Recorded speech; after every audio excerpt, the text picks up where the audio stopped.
स्वागत करता हूं आप सभी साथियों को। मेरा नमस्कार, आदाब, सत श्री अकाल and very good morning to all. सभी को गुड मॉर्निंग, राधे राधे, राम राम, जय माता दी। कैसे हो आप सभी? तो जल्दी से बताओ, फटाफट से जुड़ जाओ आज की क्लास में, है ना। आप भी शेयर कर दो, मैं भी शेयर कर देता हूँ आपका जो ये क्लास है एसएससी सीएचएसएल सीजीएल के लिए, है ना। कल मैंने मेंस लेवल के कुछ क्वेश्चंस कराए थे, टियर 2 वाले टफ क्वेश्चंस। होपफुली आप सभी को अच्छा लगा होगा, मजा आया होगा ना टफ क्वेश्चंस करके, है ना। तो आज भी हम एक क्वेश्चंस की श्रृंखला करते हैं, बस बढ़िया करके क्वेश्चंस की श्रृंखला लेके आए हैं आज की जो है ये, है ना। तो आप सभी जल्दी से जुड़ जाओ बस इसमें फटाफट से, ताकि जो है हम इस क्लास को और जबरदस्त बना सके, इस क्लास में और बेहतरीन कंटेंट आपको दे सके, है ना। हर एक चीज आपके लिए आपको पढ़ा सके जो आपके एग्जाम में आएगी, जो आपके एग्जाम के लिए फ्रूटफुल होगी। और जितना देखिए आप मेहनत करेंगे, कहते हैं ना कि कोशिश करने वालों की कभी हार नहीं होती, ठीक है। तो मेहनत करिए, कोशिश करिए और सफल हो जाइए। सिलेक्शन लेकर के मतलब अपने पंख खोल दीजिए इस दुनिया में, सही है। चलो तो शुरुआत कर चुके हम आज के सेशन की।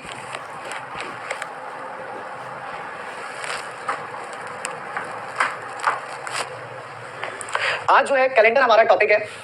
कैलेंडर जो टॉपिक है ये बहुत प्यारा टॉपिक है। क्यों है प्यारा टॉपिक? क्योंकि आप सब जानते हैं, है ना, पोप ग्रिगोरी वाले भाई साहब के बारे में। किसके बारे में जानते हैं सर? Pope Grigory. किसके बारे में जानते हैं? Pope Gregory. तो एक पोप ग्रिगोरी नामक व्यक्ति थे, एक पोप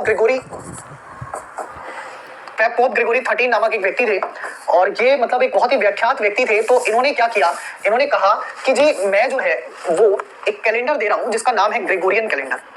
इस कैलेंडर को जो कहा जाता है वो ग्रेगोरियन कैलेंडर कहा जाता है, जो कि आज के समय में हम लोग पढ़ते हैं।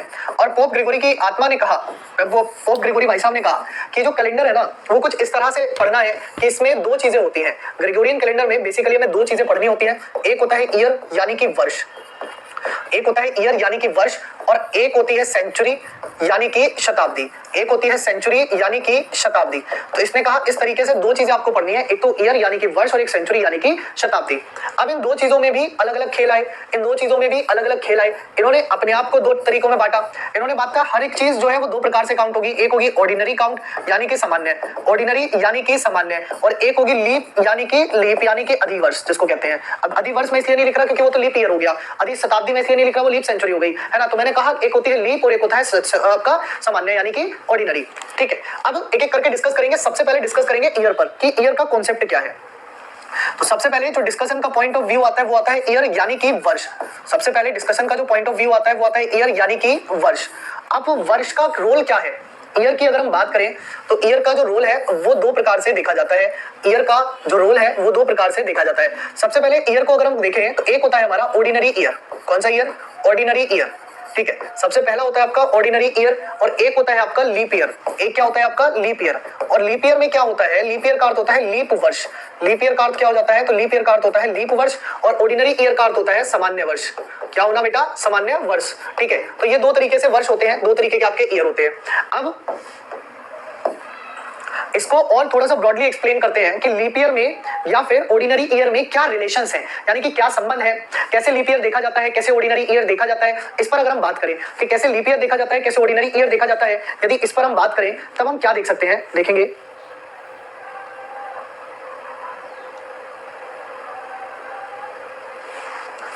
ठीक है, देखिए तब हम अगर बात करें लीप ईयर और ऑर्डिनरी ईयर की, तो जो सामान्य वर्ष है, तो जो सामान्य वर्ष है वो क्या होता है? तो यहां लिख लीजिएगा दिस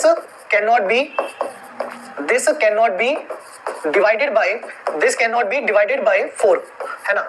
यह 4 से भाग नहीं हो सकता, यह 4 से भाग नहीं हो सकता, ठीक है। फिर पहला पॉइंट तो ये हो गया। दूसरा पॉइंट, इसमें टोटल डेज जो होते हैं अर्थात कुल दिन, इसमें जो कुल दिनों की संख्या है वो कितनी है? 365 है, ठीक है। और इसी में तीसरा पॉइंट लिखिएगा, जो फरवरी का मंथ होगा वो 28 डेज का होगा, वो 28 डेज का होगा। और इसी में एक पॉइंट 4 पॉइंट लिखेगा, फॉर एग्जाम्पल 2001, 2009 या 2021 या 2023 एंड सो ऑन एक्सेट्रा। तो ये सभी क्या है? आपके एग्जाम्पल हैं। भाई सिंपल सी बात है, जो वर्ष जो लास्ट की दो डिजिट 4 से भाग नहीं होती वो आपका सामान्य वर्ष होगा। मतलब सामान्य वर्ष को अगर हम 4 से भाग, मतलब किसी भी वर्ष को अगर हम 4 से भाग कर लेंगे तो वो क्या कहलाएगा? वो कहलाएगा लीप ईयर। कैसे? इसको लिख लीजिए, है ना, इसका पॉइंट लिख लीजिए। This can be this can be divided by 4, है ना, यानी कि यह 4 से भाग हो सकता है, यह 4 से भाग हो सकता है, तो यह 4 से भाग हो सकता है, पहला पॉइंट। दूसरा पॉइंट है कि यहाँ पर टोटल डेज, यहाँ पर जो टोटल डेज है, दूसरा पॉइंट है कि यहाँ पर जो टोटल डेज है, यानी कि यहाँ पर जो कुल दिन है, यहाँ पर जो कुल दिन है वो कितने हैं, 366 है।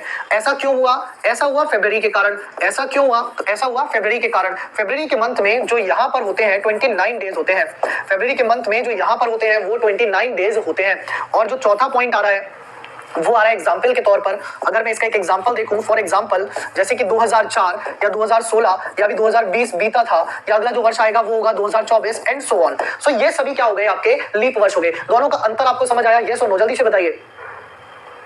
ठीक है, जल्दी से, दोनों का डिफरेंस आपको समझ आया? जल्दी से बताइए, क्या दोनों का डिफरेंस आपको समझ आया? यस और नो, कि यहाँ पर जो ये कहानी है इसका अंतर आपको समझ में आया कुछ, हाँ या ना? जल्दी से बताओ भाई।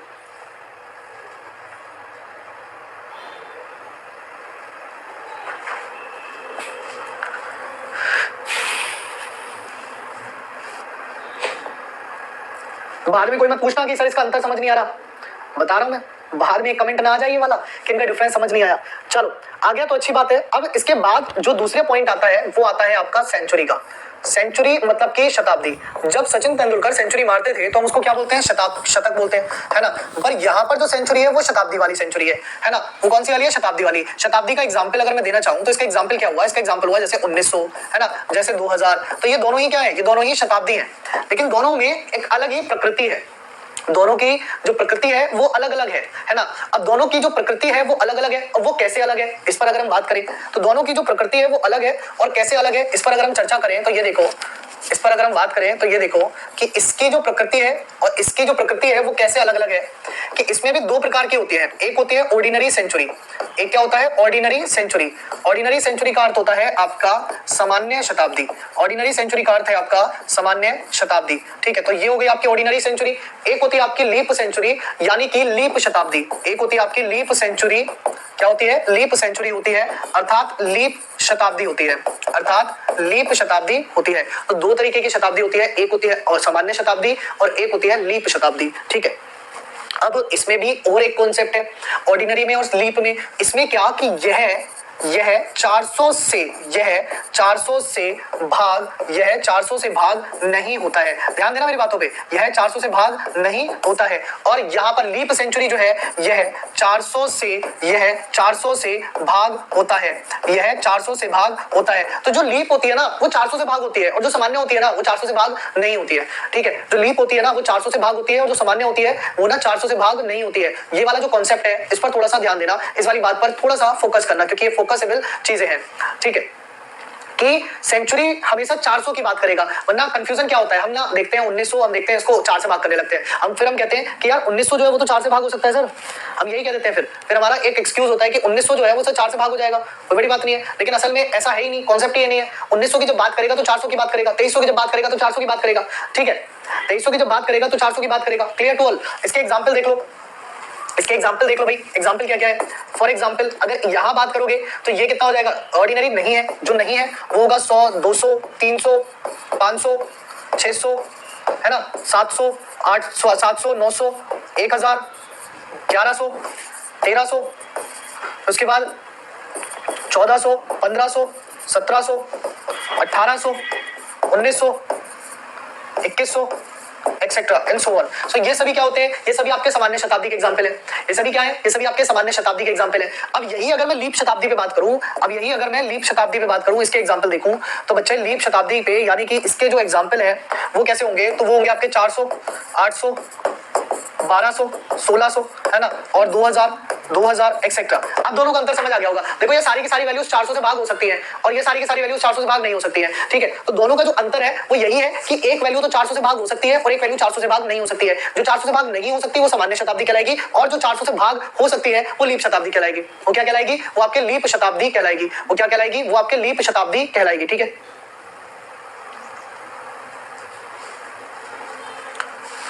चलो क्लियर हुआ सभी को?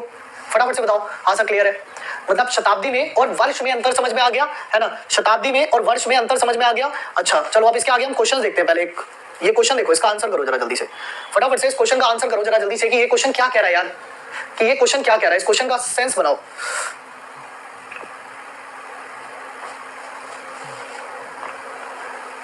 गुड मॉर्निंग सभी को, गुड मॉर्निंग। एक बार क्लास को शेयर भी कर देना, है ना, अपने सभी दोस्तों में, भाइयों और बहनों में एक बार क्लास को शेयर भी कर देना।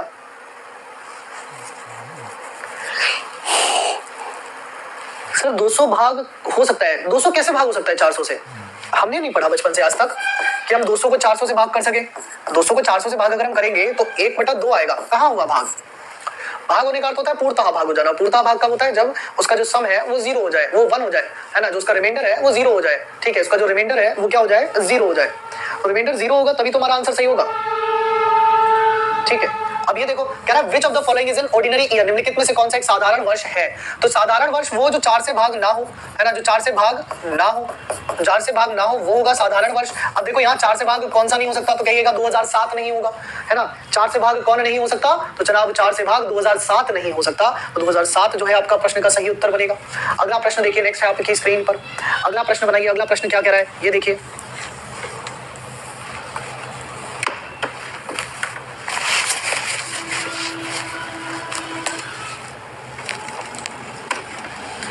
अगला प्रश्न है ये देखिए, ये क्या कह रहा है? कह रहा है कि निम्नलिखित में से कौन सा एक साधारण वर्ष नहीं है? तो वही नहीं होगा जो 4 से भाग हो सकता है। तो यहाँ 4 से भाग जो है वो केवल 64 हो सकता है। क्या हो सकता है? केवल 64। तो देखो 5 4 से भाग नहीं होगा, 1 4 से भाग नहीं होगा, 8 तो होगा लेकिन 78 4 से भाग नहीं होगा। लास्ट के 2 डिजिट अगर आप देख लोगे तो आपको आइडिया हो जाएगा कि ये 4 से भाग हो सकते हैं या नहीं हो सकते हैं। क्या? लास्ट के केवल 2 डिजिट देखने से, है ना, तो लास्ट की केवल 2 डिजिट देखने से आपको आइडिया हो जाएगा कि ये 4 से भाग हो सकते हैं या नहीं हो सकते हैं, कि ये 4 से भाग हो सकते हैं या नहीं हो सकते हैं। क्लियर है? चलिए अगला देखिए, नेक्स्ट बनाइए। अगला क्वेश्चन देखिए, नेक्स्ट क्या कह रहा है, फटाफट से अगला क्वेश्चन देखिए, नेक्स्ट क्वेश्चन क्या कह रहा है, बनाइए। ठंड लग रही है भाई जबरदस्त वाली, है ना। असल में अभी मैं नोएडा पहुंच नहीं पाया हूँ क्योंकि तबीयत इधर ठीक नहीं है, तो देखो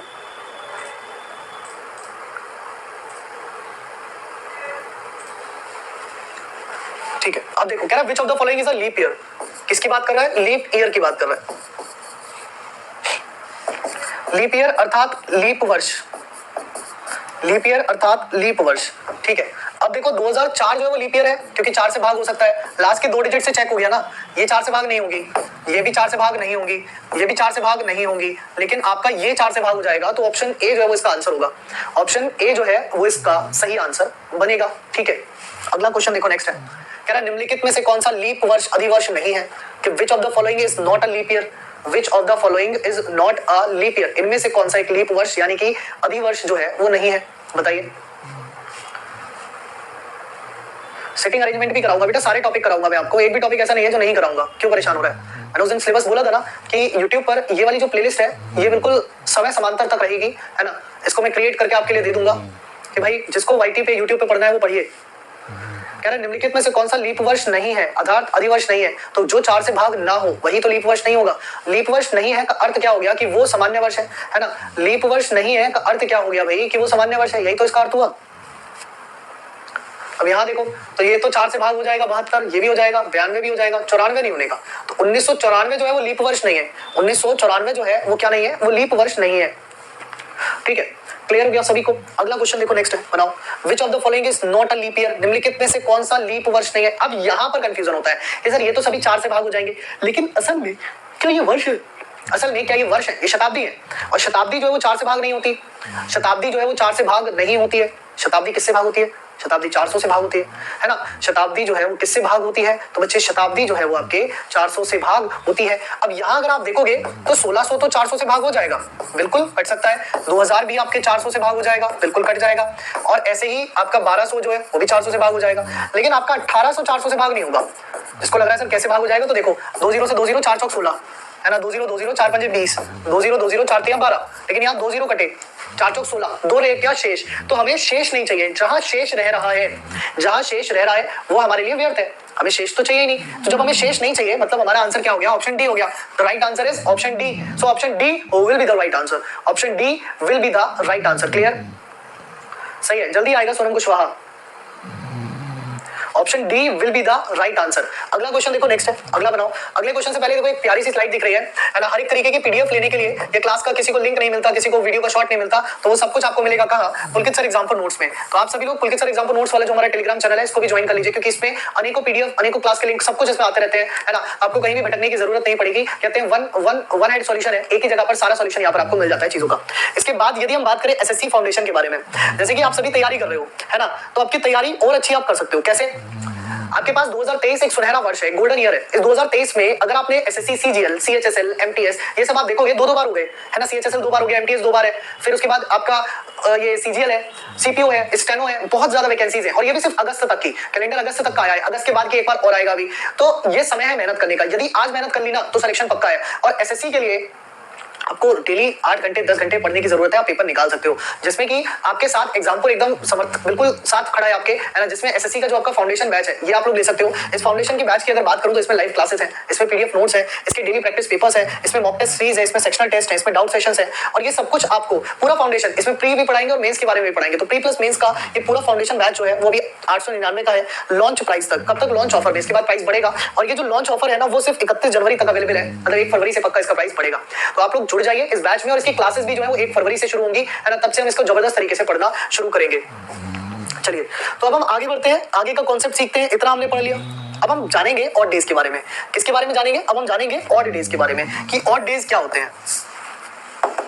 अब हम जानेंगे ऑड डेज के बारे में कि ऑड डेज क्या होते हैं। देखिए, ऑड डेज यानी कि विषम दिन, ऑड डेज यानी कि विषम दिन। तो ऑड डेज यानी कि विषम दिन।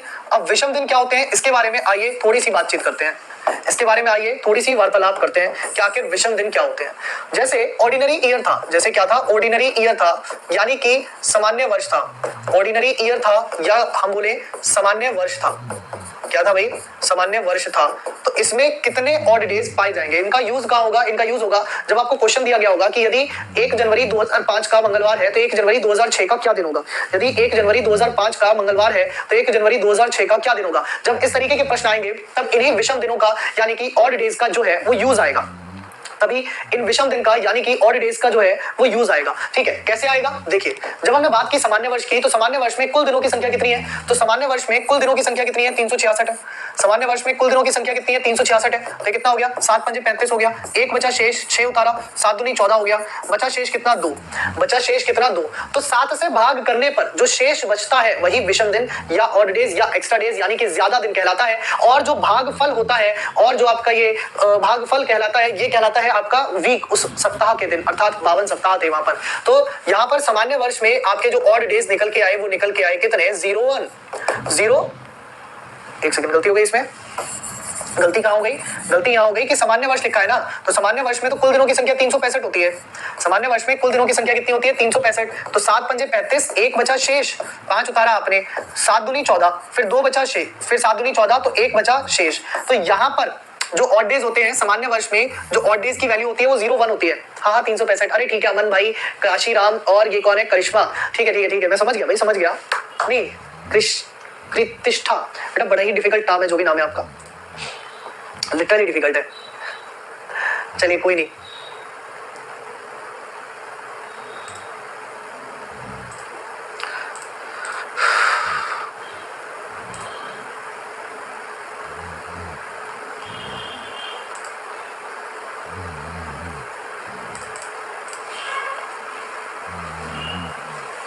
क्लियर?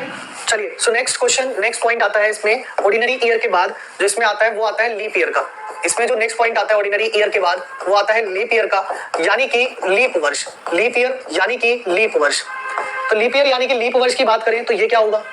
यानी कि यहाँ पर अगर हम बात करें कि यहाँ कितने ऑड डेज हैं, तो सर इसके ऑड डेज निकालने का सिंपल सा तरीका क्या कि यहाँ पर कितना होगा? 366 भाग करोगे 2 से, तो मतलब कितना हुआ? सॉरी क्या हो रहा है? भाग करोगे 7 से, तो इसमें मतलब कितना हुआ? 7 पंजे 35, 7 पंजे 35, बचा 1, 6 उतारा, 7 दूनी 14, तो शेष कितना बचा? 2 बचा।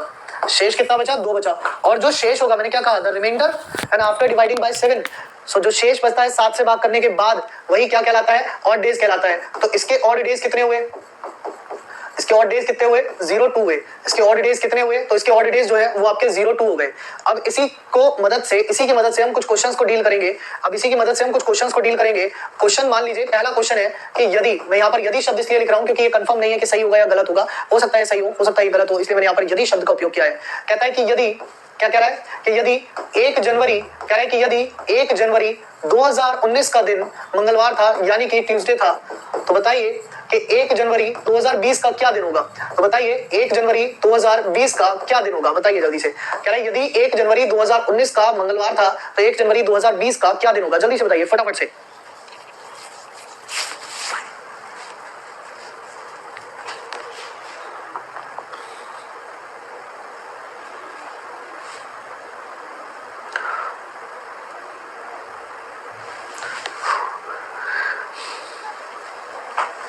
भाई बहुत सिंपल है, साधारण है। देखिए कैसे, यहाँ पर 2019 लिखा है, 2019 मतलब कि सामान्य वर्ष, 2019 मतलब कि सामान्य वर्ष, और सामान्य वर्ष यानी कि +1, तो +1 किया तो ट्यूसडे का क्या हो गया, वेडनेसडे हो गया। +1 किया यानी कि ट्यूसडे का क्या हो गया, वेडनेसडे हो गया। लेकिन इसके थ्रू जो मैं कॉन्सेप्ट आपको सिखाना चाहता हूँ वो कॉन्सेप्ट ये है कि 31 दिसंबर 2019 का क्या दिन होगा, कि 31 दिसंबर 2019 का क्या दिन होगा। देखिए 2020 की बात नहीं कर रहा मैं, 2019 की ही बात कर रहा हूँ, यानी कि उसी वर्ष का पहला दिन और उसी वर्ष का अंतिम दिन, यानी कि उसी वर्ष का पहला दिन और उसी वर्ष का अंतिम दिन, इनकी मैं बात कर रहा हूं। उसी वर्ष का पहला दिन, उसी वर्ष का अंतिम दिन। सर पीछे से आवाज आ रही, कैसी आवाज आ रही है भाई पीछे से? या तो कोई है भी नहीं। अब तो भाई भूत की आवाज आ रही होगी, वैसे तो और किसी की आएगी नहीं। तो याद रखिएगा ये सेम होगा मतलब कि ट्यूसडे होगा, ये सेम होगा मतलब कि ट्यूसडे होगा। तो यहाँ कॉन्सेप्ट लिख लीजिएगा, कॉन्सेप्ट लिख लीजिए, मैं बोल रहा हूँ आप लिख लीजिए, जल्दी से लिख लीजिए। The first day of the ordinary year is same as the last day of the ordinary year. The last day of the ordinary year is same as the first day of the ordinary year, है ना। सामान्य वर्ष का अंतिम दिन और पहला दिन एक ही होता है। लिख लीजिए जल्दी से फटाफट से। शाम को क्लास चलेगी ना बेटा? आज चलेगी।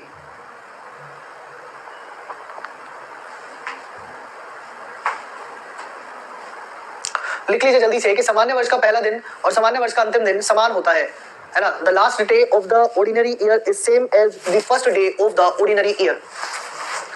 ठीक है, लिख लिया आपने। अगला देखते हैं हम, कहता है कि यदि 1 जनवरी 2020 का दिन, कहता है कि यदि 1 जनवरी 2020 का दिन बुधवार है, कि 1 जनवरी 2020 का दिन बुधवार है, तो बताइए कि 1 जनवरी 2021 का दिन क्या होगा। तो बताइए कि 1 जनवरी 2021 का दिन क्या होगा, बताइए जल्दी से कि 1 जनवरी 2021 का दिन क्या होगा, फटाफट से बताइए। सर यूपी पुलिस की वैकेंसी कब आएंगे? देखिए इसका कोई अभी आइडिया नहीं है, जैसे ही आइडिया लगेगा हम आपको बताएंगे, है ना। अभी इसका कोई आइडिया लगा नहीं है। बाकी उम्मीद पूरी है कि जो है आपके मार्च से पहले आ जाए, क्योंकि इलेक्शन सर पे है और जब इलेक्शन होते हैं तो सरकार के पास जो सबसे बड़ा हथियार होता है वो वैकेंसी होती है। यूपी पुलिस, यूपी कांस्टेबल, है ना, यूपीएसआई, ये सारी वैकेंसीज जो है सरकार लेके आती है। चलिए बताइए।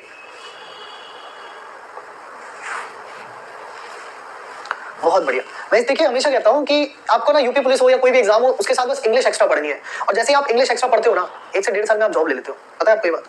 सिर्फ एक इंग्लिश पढ़ के। कैसे? एसएससी का कोई भी एग्जाम हो जो कि 1 साल के अंदर पूरा हो जाता है और 1.5 साल के अंदर ज्वाइनिंग भी आ जाती है, कोई भी एग्जाम हो एसएससी का। तो एसएससी के लिए मेहनत कर लो यार, थोड़ी सी मेहनत एसएससी के लिए कर लो। जितनी मेहनत तुमने यूपी के लिए की है ना, यूपी पुलिस के लिए की है ना, इतनी तुमने अगर एसएससी सीजीएल के लिए कर ली होती ना, तो इनकम टैक्स इंस्पेक्टर बने बैठे होते आज। सच बता रहा हूँ, जितनी मेहनत यूपीएसआई के लिए की थी ना तुम लोगों ने, उतनी मेहनत अगर तुमने एसएससी सीजीएल के लिए कर ली होती ना, तो भाई साहब कहीं इनकम टैक्स इंस्पेक्टर, कहीं एक्साइज इंस्पेक्टर, ये सब बने हुए बैठे होते आप। तो कर लो मेहनत, थोड़ी सी इंग्लिश ही तो एक्स्ट्रा पढ़नी है, बाकी सब कुछ तो वही है। और बाकी सब तो उससे आसान है, मैथ आसान, रीजनिंग आसान, जीएस आसान। देखो जब बात कर रहे हैं यहाँ पर अब लीप वर्ष की, किसकी बात कर रहे हैं? लीप वर्ष। 2020 कैसा है? लीप वर्ष है, तो यहाँ पर +2 हो जाएगा, तो मतलब थर्सडे और फ्राइडे क्या हो जाएगा? फ्राइडे हो जाएगा। बट मैंने ये क्वेश्चन पूछना चाहा क्योंकि मैं चाहता हूं कि मुझे ये पता चले कि 31 दिसंबर 2020 का दिन क्या होगा। 31 दिसंबर 2020 का दिन क्या होगा? तो 31 दिसंबर 2020 का दिन होगा थर्सडे। क्या होगा? थर्सडे। अब यहाँ पर कॉन्सेप्ट क्या है? कॉन्सेप्ट लिख लीजिए कॉपी में, मैं बोल रहा हूँ जल्दी से लिखिए, समय मत लगाइएगा लिखने में, है ना। मैं बोल रहा हूँ और जल्दी से लिखिएगा। क्या? फटाफट से जल्दी से लिखिए जो मैं बोल रहा हूं कि यदि किसी लीप वर्ष का अंतिम दिन पहले दिन से एक ज्यादा होता है। किसी लीप वर्ष का अंतिम दिन पहले दिन से एक ज्यादा होता है। The last day of the leap year is one more than the first day of the leap year. The last day of the leap year is one more than the first day of the leap year. Clear? सही है, लिख लिया आपने? हाँ या ना? नहीं लिखा है तो लिख लीजिए, लिखना जरूरी है, बिना लिखे काम चलना नहीं है। ठीक है, चलिए बहुत बढ़िया। तो अब आगे बढ़े, आगे बढ़ते हैं हम। बहुत ही शानदार तरीके से क्वेश्चन इस तरीके का भी आता है, एक क्वेश्चन जो है वो इस तरीके का भी आता है। तो उस तरीके के क्वेश्चन को करने से पहले थोड़ा सा मैं बेस बना देता हूँ। यदि यही वाला क्वेश्चन कर लेता हूँ कि यदि 1 जनवरी 2020 को मैंने थर्सडे लिया, मान लीजिए 1 जनवरी 2020 को मैंने क्या लिया? थर्सडे लिया, और मैं आपसे पूछूं 26 जनवरी 2020 का क्या दिन होगा, और मैं आपसे पूछूं 26 जनवरी 2020 का दिन क्या होगा? 26 जनवरी 2020 का दिन क्या होगा बताओ फटाफट से। तो 26 जनवरी 2020 का दिन क्या होगा? देखिए 26 जनवरी 2020 का दिन निकालना बहुत आसान है। कैसे निकलेगा? अगर हमें जो भी दिन दिया गया है, जैसे ये दिया गया है ना, तो इसमें से इसको घटा लीजिए, मतलब कि 26 में से एक घटा दीजिए तो बचेगा कितना? 25, और जो बचेगा उसे 7 से भाग कीजिएगा तो 7 के 21 यानी कि शेष बचा 4। 7 के 21 यानी कि शेष बचा 4। तो ये जो 4 बचा, ये जो 4 बचा वो यहाँ पर ऐड हो जाएगा। तो कितना हो जाएगा? थर्सडे के बाद फ्राइडे, सैटरडे, संडे और मंडे। तो कितना हो जाएगा? थर्सडे के बाद मंडे इसका दिन बचेगा। कितना दिन बचेगा? मंडे जो है इसका राइट आंसर होगा। क्या होगा? मंडे जो है इसका राइट आंसर बनेगा। क्लियर है? हाँ जी, मंडे। अरे ट्यूसडे नहीं होगा, मंडे होगा भैया, ट्यूसडे नहीं होगा। क्या होगा? मंडे। अगला क्वेश्चन देखो, नेक्स्ट आपकी स्क्रीन पर बनाओ इसका आंसर। दिख रहा होगा आपकी left hand side, right hand side screen पर। सॉरी सर, मेरा 12th 2022 में कंप्लीट हुआ है। तो कोई बात नहीं, क्या हो गया? आप सीएचएसएल की तैयारी कर सकते हो, आप एमटीएस की तैयारी कर सकते हो, 2025 के बाद सीजीएल की भी कर लेना।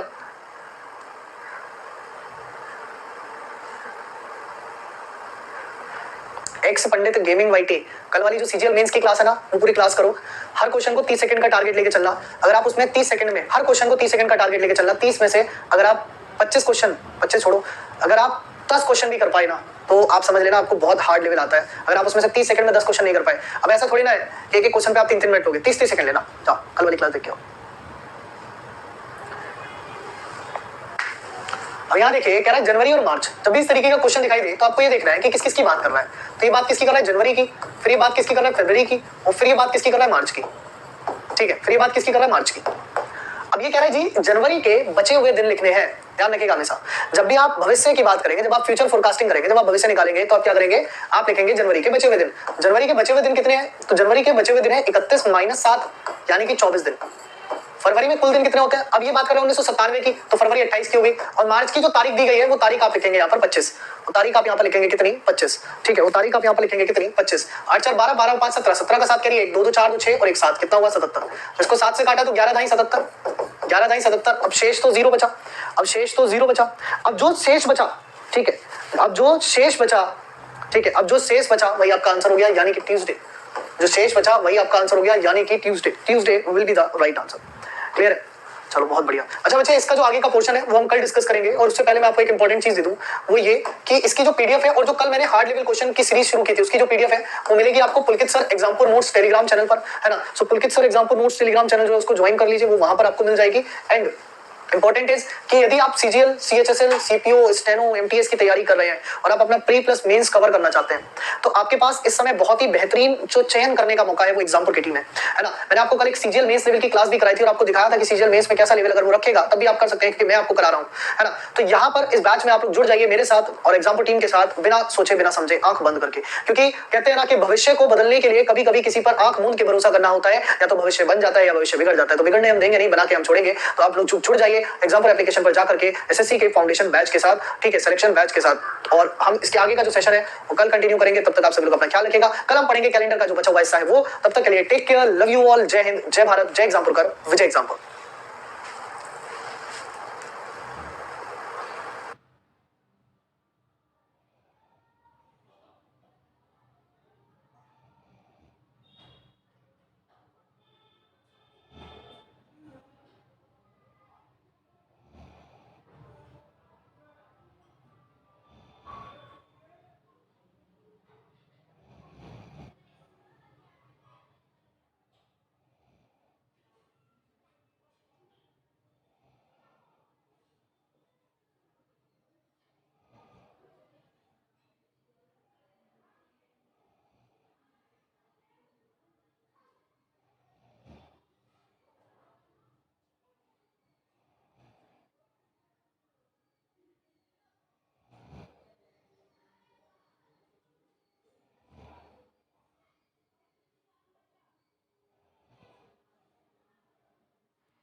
हम्म